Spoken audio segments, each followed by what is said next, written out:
Today I want to talk to you about being an empath and ways that you can tell if you are an empath or not. I have a few tips here on how you can tell if you're an empath, my own experience included, as well as particularly how male empaths experience life.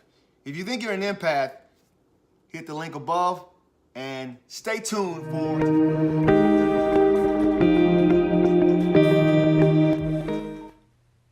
a life of an empath and how we see life, how we view life. Let me tell you, it is so intense being an empath, me being a male empath. It's almost it's so overwhelming in every avenue in life, like my work life, my parenting life, my romantic relationships. It is so intense. So I'm gonna give a little backstory. I have some stuff written down here about what it's like to be a male empath, and for me, okay, I'm gonna start out with what it feels like for me. The very first thing that all empaths, whether male or female, will feel is misunderstanding of why other people don't feel the same way you do. I mean, we feel as if when we listen to music, when we watch movies, when we are into something we're really highly engaged into, we think that the other person is supposed to be having the exact same experience as we are, and it's really a bummer to tell you, fellow empaths, that they won't be able to. They can't. It's almost as if you're in a higher level of consciousness and you're so in tune with things. We have heightened senses of smells, sight, sound. Like we're like an exposed nerve. So when we walk into a room and we feel all this energy and it's negative energy, we'll be great like performers and athletes, because once the first cheer happens, that puts us in the zone. But once the first boo happened, we can really get down on ourselves. But I'm gonna get off. I'm gonna go back to the list that I have here.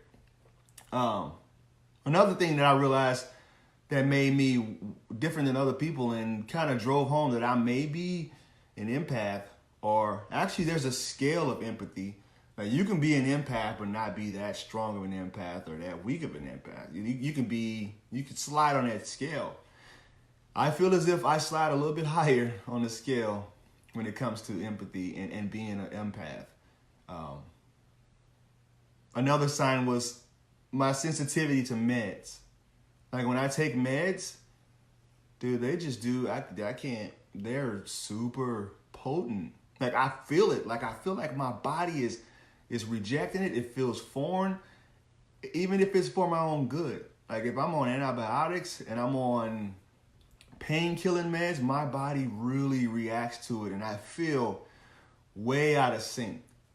There was a time when I was depressed and I was on antidepressants, and when I took those meds, listen, they made me feel as if I was a foreign entity. Like I'm just navigating through life, and it's because when you're an empath and you can feel things like we have, matter is all vibration and energy. And if you're like me and you're, a high functioning empath, you will feel that energy a lot more intense than other people, which is why I couldn't stay in places like New York and Chicago, because just being around the crowds, like my mom was an empath too, and that's where I got it from, to be honest. We're more introverted than others. And my next one on the list is social anxiety. I used to struggle and still do struggle from social anxiety because I feel the energy of the people around me, and actually it drains you because you want to make sure that you're not upsetting anybody, you're not being judged by other people. It's really exhausting. It really is. So I have these 10. All right, I'm going to go ahead and go with the 10. I found this on a website, and I did a lot of research on this, and this was one that really hit home. First, empaths are highly sensitive. We talked about that already. From my own personal experience.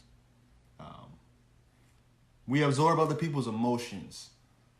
That's absolutely true. This is probably why I'm here in front of the camera today, because I find it hard to not absorb other people's emotions. When a person feels, when a friend feels, when a friend passes away, listen, like, I shed a tear. I am in a struggle with you. It's just who I am. It's just my being. I can't shut it off. I'll lose sleep over a lot of it. So, which is why it makes us pretty good friends too, because we are really, really intense with our friendships. Many are introverted. Talked about that already.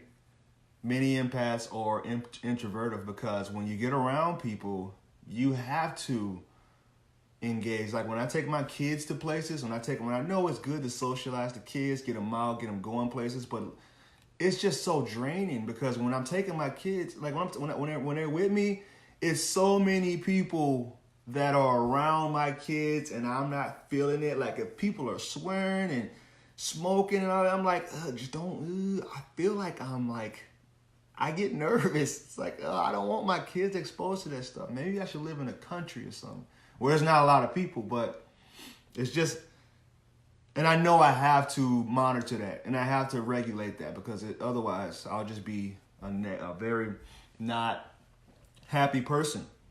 I'll be a hermit, and I can't do that for my kids.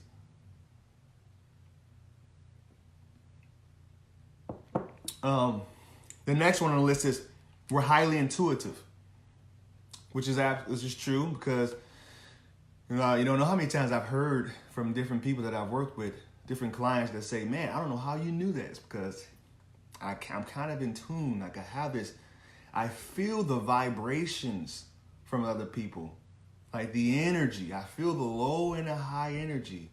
If you're vibrating low or high, I'm gonna be in tune with that.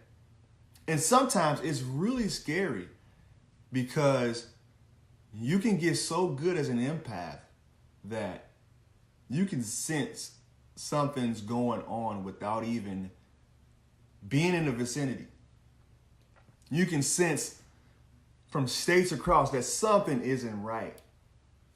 And you know how you ever had that sound like somebody calls you and you were just talking about that person, like, oh, your ears must have been buzzing. Yeah, it's because some people have that gift. Empaths have that gift to be able to sense when something just isn't right. We need our alone time. Yeah. And that's just an introverted quality. Introverts need their alone time to recharge, to re-energize. Crowds suck the life of them. We're good at what we do. Like if we're out and we're public speaking, or we're working with the community, or we're doing anything in politics, we're great. Like we'll give you it all. We'll give you our all. But we need that alone time to re-energize, to regroup. And some people just can't understand that. They call us antisocial. They may say that we're funny acting, but that's not what it is. Like we need to have that downtime. And you know what I've been doing? Mine is I've been reading, I've been podcasting, I've been just working on my online stuff. So it's really refreshing for me to be able to regroup that way. And a lot of other empaths, I know you do it as well. We become, this is going off the 10 that I looked up. We become overwhelmed in intimate relationships. And that's because we have to nurture another person, which isn't a bad thing. And we'll gladly do it because we'll probably be one of the best spouses you've ever had, because we'll be so in tune with what your vibrations and how you're feeling and what you're up to mentally. It'll become easy. Like it will be really easy to talk to. Okay, I'm gonna slow down. I'm gonna keep going. I'm gonna go on the list. But we're also vulnerable because we're easy targets for energy vampires. When somebody sees that you're an empath, and then you may not even have to tell them, because a lot of empaths don't even know why they are the way they are. They don't know they're empaths. But if they start to attract people who come into their lives and just only want something from them, and we have that innate power to just attract people that suck it out of us, like suck the life out of us, like seriously. And that's not a dirty thing, okay? Energy, suck the energy. I can't even say that. They drain us mentally of our energy. Okay, let's say that. This was an interesting one. Replenished in nature. We are replenished in nature. I don't understand. You see those flowers sitting back there?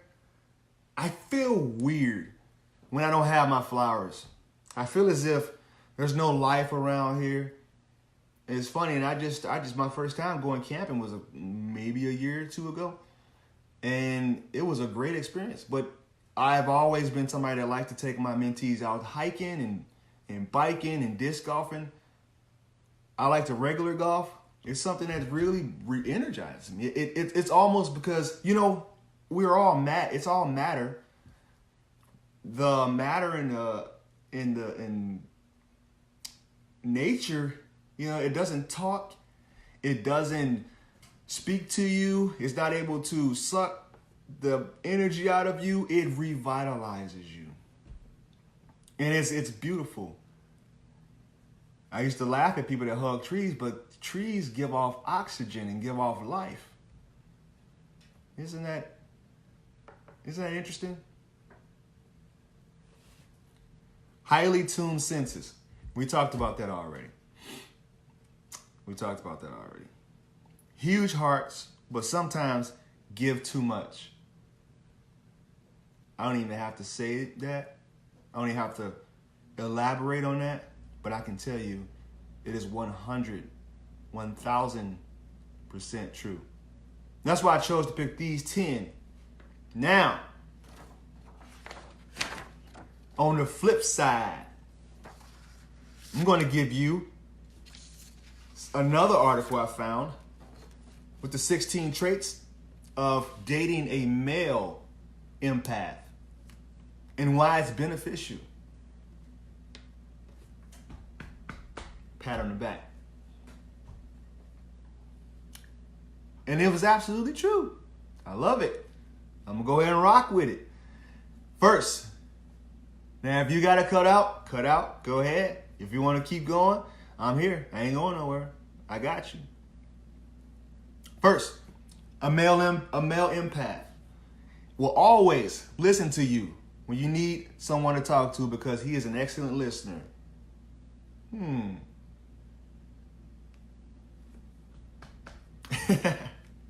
He will always be able to tell you when you aren't feeling well, and will try to help you feel better. Look, I'm not even going to elaborate on any of these. He will never hesitate to tell you what's on his mind when he's bothered. He will always try to find ways to enhance your relationship. Boom. That's all I got to say about that. Boom, boom, boom, pow, pow, pow. That is absolutely true. Absolutely. To the 1,000th, son, to the 1,000th. He's never selfish in a relationship. Okay. I have to argue with this one. Never selfish in a relationship. As human beings, we're all selfish in some form of way. I wouldn't say never. I would say he's rarely selfish in a relationship. And that was number 5. Number 6, he believes in open and authentic communication without arguing. Isn't that beautiful? Why do we need to argue? Arguing is a form of miscommunication, and lack of skills. You know? It's just like fighting.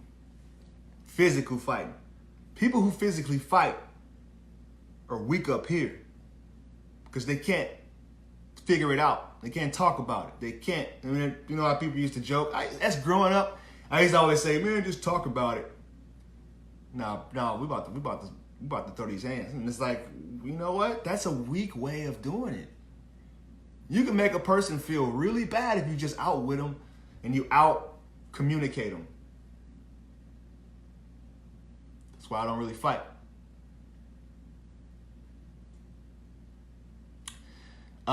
Next, number 7. He puts your sexual needs first before his own because he knows that if you feel good, he'll feel good too. We're just going to skip on down to the next one after that one. He's emotionally balanced. He's adventurous and wants to try new things in life. Listen, that was one thing that my ex used to complain about all the time is I'm always taking on new ventures. But why not? YOLO. And you never know what you're really excited. You never know what will absolutely hit home with you and become a new passion of yours. I've had so many passions in life, it's not even funny. This one is my new passion. Next. He'll support your dreams no matter how crazy they may seem. This is true. Unless it's irresponsible. He'll shed a tear or two with you while watching a hopeless romantic chick flick. So listen, if you're ever in a movie theater and you hear this guy next to you, you know, sniffing a little bit, if you're in Sheboygan, it's probably me because I feel, you know, this. I was like, man, you know what? I should do movie reviews because I feel I can understand the plot, the storyline, the way that they set it up, the way that the type of reaction that they want from you, how they introduce the reaction to you. It's crazy. And like I feel them all.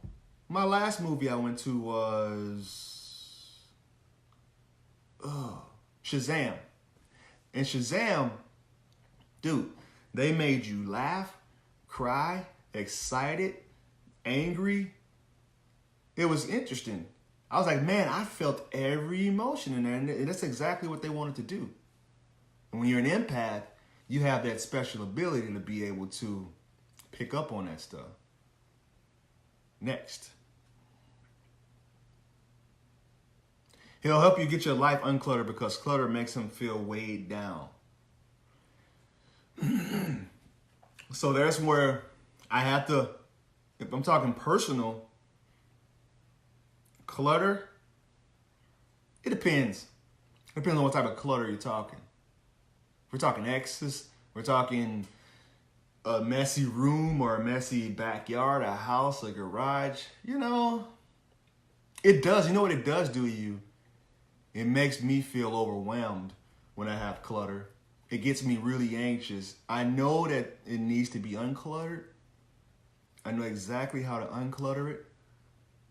But it gets to the point sometimes where you just get so overwhelmed by it. It's energy. Like, think about it. If you're talking about how empaths, we pick up on energy vibrations, you know, clutter is just another, it's mass, it's a matter.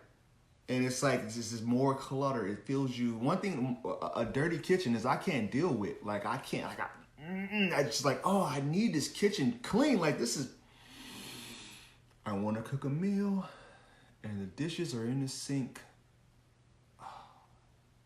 I won't be able to cook the meal without getting them dishes out of the sink. It's just weird. Next, 13. We're almost done, people. He won't try to change you because he knows acceptance is the most beautiful thing in a relationship and knew your energy prior to getting into the relationship. This is a really in-depth one. That's a long one. Looks like somebody might be trying to boast himself up a little bit, but that's right.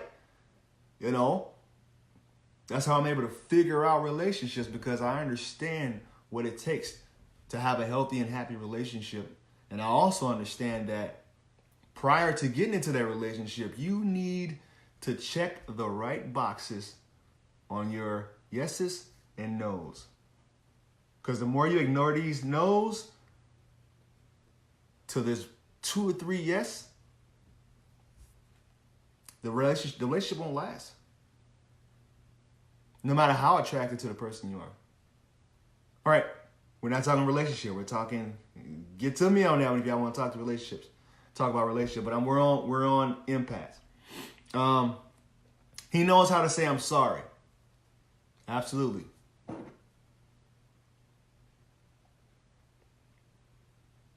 We swallow our pride on that one. Because that goes back to the one about arguing. We don't want to argue. We don't like confrontation. We don't like sleeping on the couch or sleeping next to somebody in bed with us that is fuming. Like, we can absolutely feel that energy. And it's uncomfortable. The crazy thing is, I've gotten so good at it. I can feel energy over the phone. And as much as I try to ignore it and say, hey, you know what? That's their issue. They need to deal with that. I still can't do it. Like, it just doesn't feel right. It throws me off my emotional center. So I have to get it resolved, which I normally do. Last 2. He'll have very little baggage, if any at all. Yeah, because we understand that bringing undesirables to any relationship is undesirable. Pretty simple.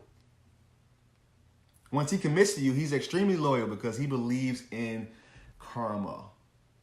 Now, this was something that took a little while to get in tune with. Because that's it. That's all it is. We just get in tune with vibrations and how we need to navigate life as an empath. We all can be empaths. I think we all are. It's just you have to be able to slow yourself down, meditate on the vibrations, have an out-of-body experience. You know, I've had really good meditation sessions where I would simply feel myself astral projecting and roaming around my house. Like, what does it feel like up here? How am I feeling? What do I look like when I'm sitting here meditating? It's actually really weird, but I've been able to grow so much. All right, I'm done with that. What do y'all think? Okay, I'm engaging you. Nature restores for some people. I get restored by shopping. That's great. I hope you got a list of the downsides of dating an empath. Yeah, you want to know the downside is? 1. There's one downside on dating a male empath. And it's all encompassing. I think that's the word. Control. Empaths have control issues because they want the person to either do what they want them to do, or they can't understand why the other person isn't doing what we feel naturally would be the proper thing to do. That's co-parenting. That's in relationships. That's in jobs. That's why, when it was hard for me to turn over control as a business owner, because I feel as if I need to have everybody experience the feeling of what I feel. But now I'm realizing that as an empath, people can't do that until they get in tune with their empathetic side. So that's it. There you go, Nance. Control. We have an issue with it. Which under control comes a lot of subcategories, which is jealousy, anger, possessiveness, all that. but I'm getting really good at letting go control.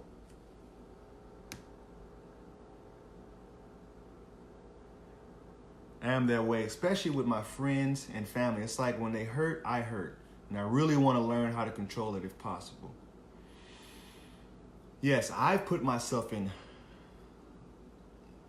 financial troubles, in physical danger. I mean, it's because I want to take that pain away. And when you have a little kid, when you have kids, that's even worse. Like, seriously, you want your children to have the same experience, but only better as you. So we'll be the ones that are really engaged parents who look as if they're controlling. Well, period. We're controlling as empaths. We'll be the parents who are possibly homeschooling their kids because we don't want them exposed to other kids at school, and you also want them to learn at the pace that you want them to learn. And you want to teach them things that you want them to learn. It's really, sorry kids, if you have an empath as a parent, that's probably the symptoms. So I hope this helped. It's kind of a long one, but it's something I felt really passionate about. Yeah, we get hurt easily as empaths because there is often, unless you learn the techniques. I saw a book from a lady called Empath Survival Guide.